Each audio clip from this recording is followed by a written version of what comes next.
Hi, it's Molly. I'm going to be reading my monologue about Jill Wine-Banks, who was the only woman prosecutor on the Watergate trials, the first uh, woman to be the head of the American Bar Association, and tons of other accomplishments. I got to meet her last Friday.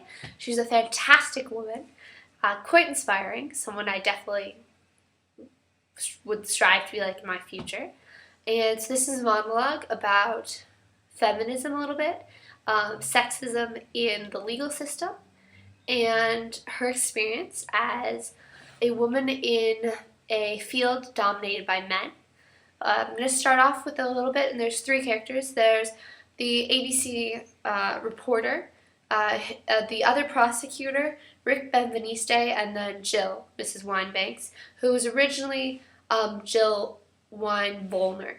So, here we go. ABC reporter. I'm here on May 31st, 1973, continuing our coverage of the Watergate trial. There's a buzz in the area that Miss Rosemary Woods will be testifying today. Here comes some of the prosecutors. Now, Mr. Benveniste, Miss Wine-Banks, can I have a moment? Excuse me, may I have a moment? And may I say, Miss Wine-Banks, you look absolutely lovely today. Rick Benveniste. Sure, we have just a minute, so make it fast. He looks over his shoulder at a pack of cars pulling up in front of the courthouse.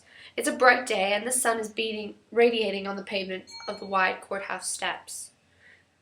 Thank you so much, Mr. Benveniste and Miss Wine-Volner. I'm here with lawyer Mr. Richard Benveniste and lady lawyer Miss Jill Wine-Banks, better known as the prosecutor in a mini skirt. How are you feeling about today? Well, we feel confident in our choices thus far, and we believe justice will be served no matter what. Miss Wine-Volner, could you please tell me the difference between a lawyer and a lady lawyer? That's the kind of stuff I've had to deal with throughout my entire career. Most of the women in my generation went to school for an MRS degree, a Mrs. degree, and then they stayed home and became housewives. Other than that, they either became school teachers, secretaries, or maybe nurses. My mother was a housewife. I never held it against her, though. I just knew it wasn't for me.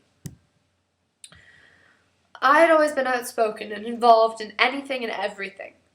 I was passionate about human rights and civil rights, and I would have been involved in the women's rights movement had been established during my generation. But to make a long story short, I ended up at law school, Columbia Law School, in fact, where only 2% of my class were women, and that was because of a quota made by the college board. I have a few distinct memories of law school.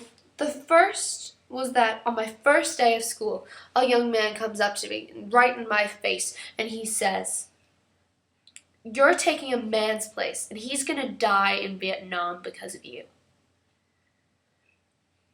I just stood there a moment, and I said to him, "This is not a man's place. This is my place."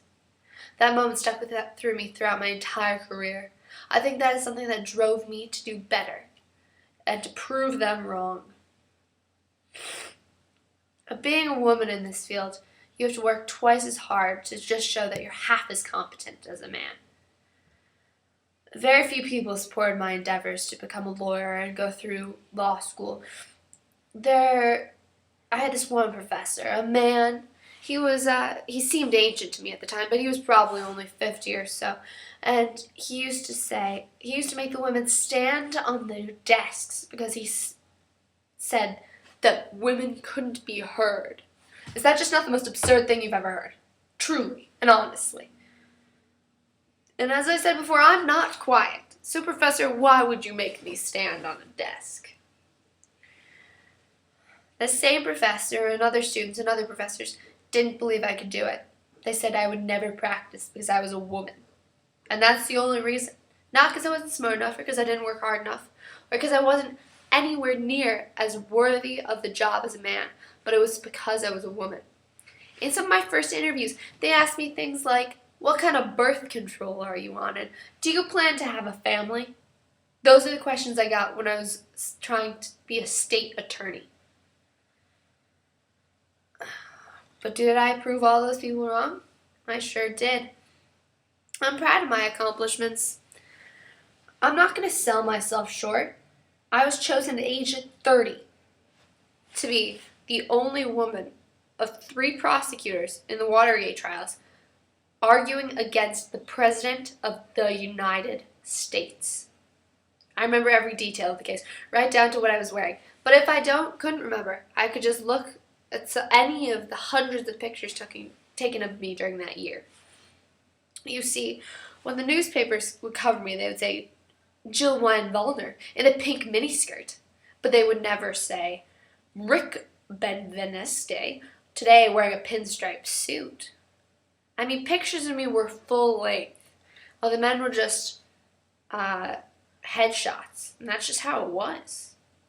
I was referred to as a lady lawyer. I'm not very sensitive to language usually. I usually don't let that kind of thing bother me. But this one I called people out on. I'd say, what's the difference between a lawyer and a lady lawyer? I'm just a lawyer, I would tell people. It suggests that I was different and lesser than the others. There's this tiara effect that Sheryl Sandberg talks about in her book Lean In.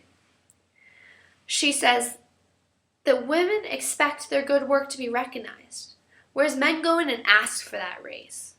She's gotten huge criticism for this book, but I really agree with her that women need to lean in. I can think of times when I did and times when I didn't, and I really regret a lot of those times when I didn't, because I feel like I owe it to myself and the women who are going to follow me to consistently be confident and smart in all aspects of my professional career. Everyone always assumes that I got to question Rosemary Adams, Nixon's secretary, and the one who led us to finding the 18-minute gap in the tapes, because she was a woman and I was a woman. But that's not the case. It was because I leaned in. I thought that the other prosecutor on my team, Rick Benveniste, a very aggressive, bright young man, was taking an unfair majority of the witnesses. So I took him aside and I said, hey, Rick, I'm taking the next witness, and all the rest after that. And he let me. And it just happened to be that the next witness that the White House called up was Miss Rosemary Woods. So I was questioning her, like any other lawyer would, and the judge on arguably the most high-profile criminal cases ever, interrupts and says, now ladies, we have enough trouble in this courtroom without 2 ladies fighting. I could just feel the blood rushing from my face.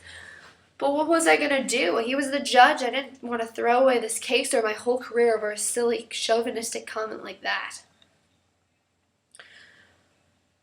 So with like so many other comments and whistles and gestures before I let it pass, I wouldn't say I regret not standing up for myself in this instance, but rather I'm so humiliated to be part of a system, a society where this sort of behavior is not only tolerated but accepted. That is one of the reasons I got into law in the first place, to defend people from injustices like that one. There's this saying, a woman has to do everything a man does, but backwards and in high heels. This is truly what it takes in this field, and unfortunately that's how it is today.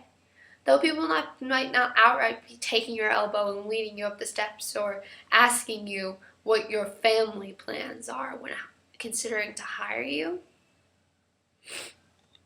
there's still that sexism laying underneath, and women have to fight just as hard for the same positions as men.